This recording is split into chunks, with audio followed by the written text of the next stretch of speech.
ямар ч байсан хэмжүүртэй нэг бичиг баримт, бодлогын бичиг баримт орж ирж байна гэж ойлгож байгаа.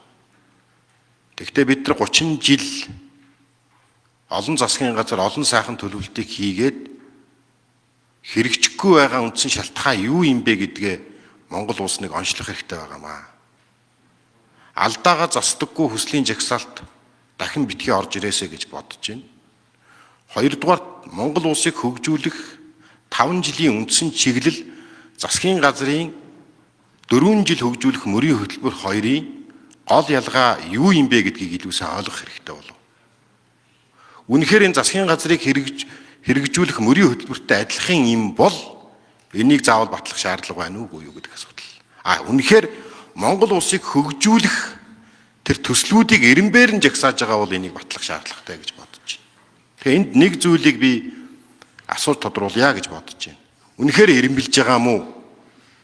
Салбар болгоныг сайхан болгох, хүрх хүрдүн хэрхэн хэмжих вэ гэдэг жагсаалттай бодлогын бичиг баримт бол орж ирсэн байна. Тухайлах юм бол хүний хөгжил хамгийн чухал гэж байна. Дээд боловсролыг Монгол улс хөгжүүлэхийн тулд ямар үндсэн чиглэл, ямар эренб, ямар ажил нь чухал юм бэ гэдэг дээр тодорхой асуулт асуумаар байна. Жил болгон 100-аас 150 орчим тэрбум төгрөгээр гадаадын их сургуульд Монгол залуучуудыг явуулдаг. 50 орчим хувь нь эргэж ирдэг.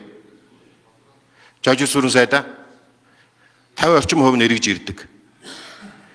Энэ гадаадын нэр хүндтэй сайн сургуульд явуулах нь чухлаа.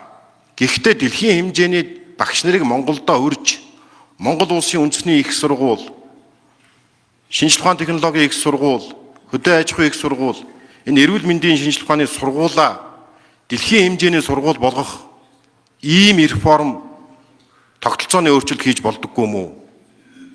Сайн багш нарыг авчрах юм бол Монгол оюутан болгон дэлхийн хэмжээний боловсролыг Монголдо эх орондоо авахс боломж бүрднэ гэж бодож байна. Энэ тал дээр ямар байр суурьтай байгаа юм бэ? Өнөөдөр Монголын бизнесүүд, тэр дундаа жижиг дунд бизнес эрхлэгчид банкны зээлээс өөр санхүүгийн их усүр байхгүй байна. Зээлийн хүүхэд өндөр, зээлийн олдцсон бага. Хөрөнгийн зах зээлийг хэрхэн хөгжүүлэх юм бэ? Хөрөнгө оруулалтын сан байгуулах тухай тийм үндсэн чиглэлийн даалгавар байна. Өнөөдөр дижитал эдийн засгийг хөгжүүлэгээд ярьж байна.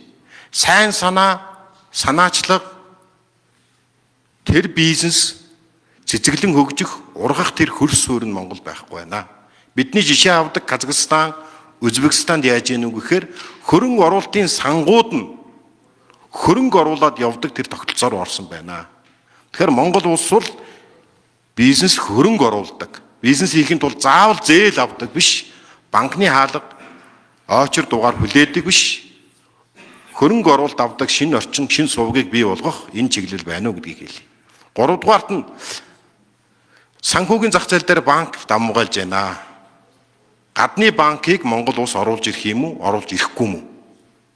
Зээлийн хүүг хэрхэн бууруулах юм бэ? Дотоодын банкны засаглалыг сайжруулах, нээлттэй болгох энэ бодлогоо үргэлжлүүлэх юм уу? Хувьцааг нь нээлттэй болгох юм уу? Энэ чиглэлд нэг хариулт өгөөч гэдгийг хэлье. За 3 дахь асуулт би 1 минутаар нэмээд авчи. Зэбатар гишүүнд 1 минут. Тээвэр логистикийн салбарыг хөгжүүлэх үндсэн чиглэлүүд байна. Монгол улсад бол зайлшгүй энийг ярих хэрэгтэй. Гаргалгааг нэмэх хэрэгтэй гэж бодож байна. Сум хоорондын автозамаар холбоход 1000 орчим километр зам барих юм байна энэ 5 жил. Одоо сумдаа автозамаар холбох нь чухал юм уу? Алтан булгийг Улаанбаатартай холбох экспресс зам чухал уу? Замын үүдээс Улаанбаатар руу холбох экспресс зам чухал уу гэдэг дээрээ эрэм дарааллын судалгаа хийсэн юм уу? Эдийн засагт аль нь өгөөж өгөх юм бэ? 2.5 их найдаар туулын хурдны замыг барих нь чухал юм уу? Үнэхээр Азийг Европтой холбосон экспресс зам барих нь чухал юм уу гэдэг ийм эдийн засгийн судалгаа байгаа мó? Надад бол энэ харагдахгүй байна. Юу гэж хэлмээр байна вэ гэхээр зүгээр засгийн газрынхаа хийх ажлыг та бүхэн маань хэмжих нэгжтэй оруулаад ирсэн юм биш үсттэй гэдэг ийм асуулт.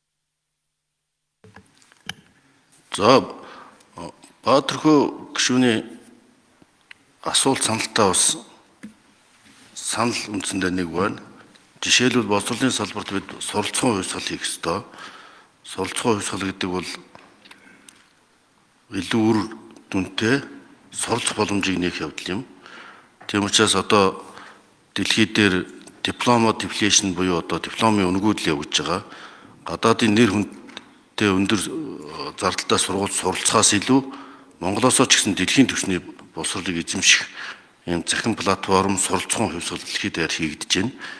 Үүнд дасан зохицож саяны ЮНЕСКОгийн гаргасан тэр суралцсан хувьсгалын идеологи үзэл санаанд нийцүүлж энэ боловсролын салбарын зардлын үргэлжлэхийг сайжруулах тэр хэмжээгээр зөвхөн гадаадын нэр хүндтэй багш нарыг авчрахаас илүү захимаар болон ийм олон платформоор энэ суралцсан хувьсгалыг хийж нэг талаас зардал чимнэгдэх, нөгөө талаас өөрчлөлтийг сайжруулах, дэлхийн түвшний өндөр боловсролтой залуучууд бэлдэх ийм боломжийг эрэлхийлсэн ийм боловсролын салбарын зохицончлалыг бид Наранбаяр сайд дүүрэг өгөөд хэрэгжүүлж байгаа. Энэ бол зөвхөн цалин нэмэгдүүлэх төдийгүй боловсрол эцсийн дүндээ Монгол хүүхэд уламжлал ёс заншлаа мэддэг, бас дэлхийн түвшинд боловсрол эзэмших боломжийг нээс ийм боломжийг нээн. Жишээлбэл одоо ганцхан жишээ дуртахад Станфордын их сургууль сурж байгаа Урангоо гэж 2 дугаар курсын охин байна. Тэр бол ковидын үед морьтойгоо интернет барьдаг газар довоолоо өрөөд гарч хичээлээ бэлтгэж хийж агаад дэлхийн өндөр түвшинд итгэлэгтэй өнөдөр суралцж байгаа ганцхан жишээ. Тэгээ тэр охинтой холбогдоод бид нар энэ дээр яаж ажиллаж болох вэ? Энэ яаж хүүхэд суралцах уу гэрхэн болгож гин? Яаж энэ эрдмийн ихтлагаас өөрөө очоод оюуны мэдлэг сангаа харьжуулж болж гин? Ийм зохиц өөрчил шинжилтийг хийхээр бид бас ажиллаж байгаа. Олон улсын байгууллага эрдэмтэн судлаачтай хамтарч ажиллаж байна. Тийм учраас таны тэр боловсролын зээлийн сангийн өөрчлөх тэр санаачлалыг бол бид бас боловсролын сайд дүүрэг өгсөн байгаа. Одоо бол боловсрол хавтгай болж шүү дээ, тийм ээ. Энэ бол технологийн дэвшил, аж үйлдвэрийн технологийн дөрөвдүгээр хувьсгалын энэ ололтыг технологийн дэвшлийг суралцсан хувьсгал болгож байгаа. Энэ байдлыг ашиглах ёстой. Тийм учраас залуу техникчдийн инновацийн шин төвүүдийг бий болгох ёстой. Тэр таны санаачлал төсөв өндөр дээр зөв гэж бодож байна. Энэ хөтөлбөртэй санал агаар зарчмын үүднийг байгаа. Энийг хэрэгжүүлэх ажил дээр харин бас боловсролын хамтаа нарыг бас хамтарч ажиллахыг хүрж байна. Та инновацийн сайд хийжсэн үний үед технологийн дэвшил инновац энэ уйлдах ёстой. Энэ талаар Наранбаяр сайд дэлгэрүүлж хариулна. Боловсролын зээлийн сантай холбоотойгоор асууж байна. Тэгэхээр боловсролын зээлийн сан, хөгжлийн сан болоод цаашдаа ер нь ийшээгээ авьяасныг цуглуулж авчрах ийм одоо бодлого чиглэл рүү оруулахыг бол дэмжиж байгаа. Ялангуяа одоо бас дотооддоо суралцах, суралцаад хоёр дээр нэмэх нь хоёр хөтөлбөр гадагшаага одоо суралцахын боломжийг бол нээсэн ийм журмын шинжилгээг бол хийсэн.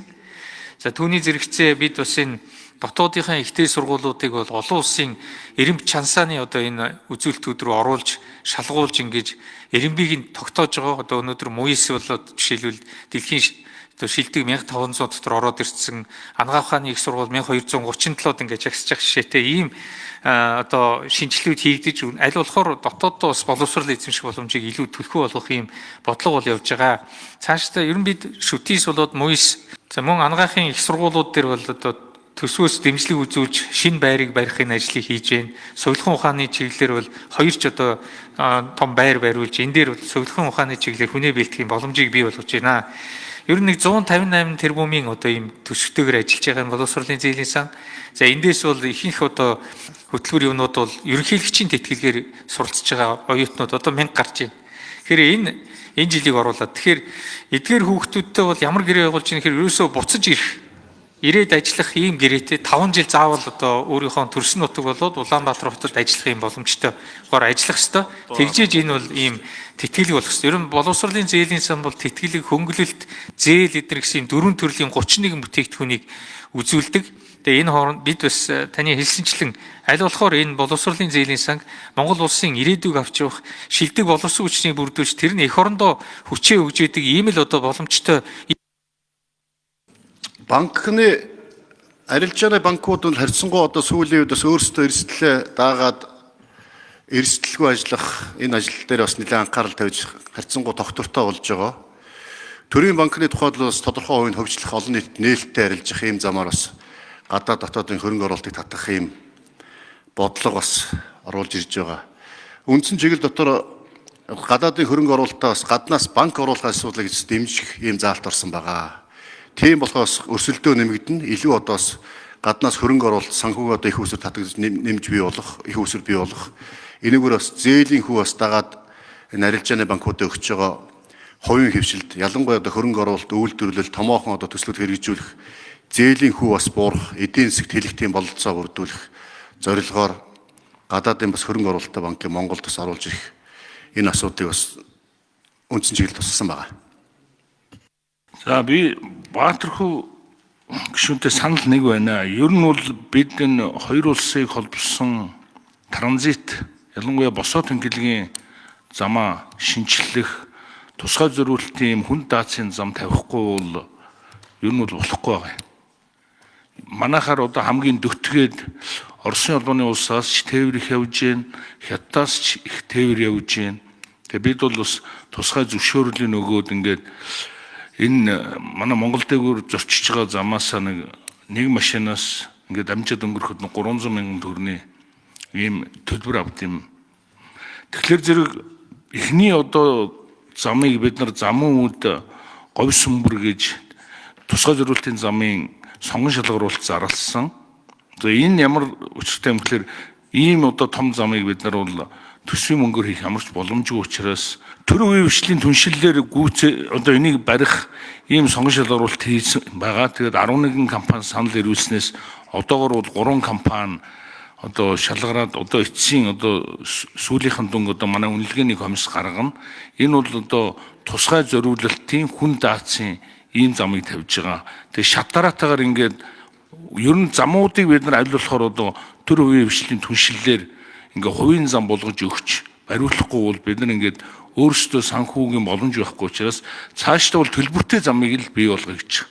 Тэгэхээр аль болохоор одоо төлбөртэй замын эхлэлийг бол одоо сая энэ өнгөрдөг 9 сарын 13-ны засгийн газрын хуралдаанаар 77 дугаар тогтоолоор уул уурхайн бүтээгдэхүүн ачсан энэ зам одоо машин одоо ачаатан машин бол даацаа одоо замынхаа даацаар явахдаа одоо 150 мянган төгрөгийн төлбөр төлж байгаа. Энэ мэтлээ одоо ингээд аажмаар бид нар бас ингээд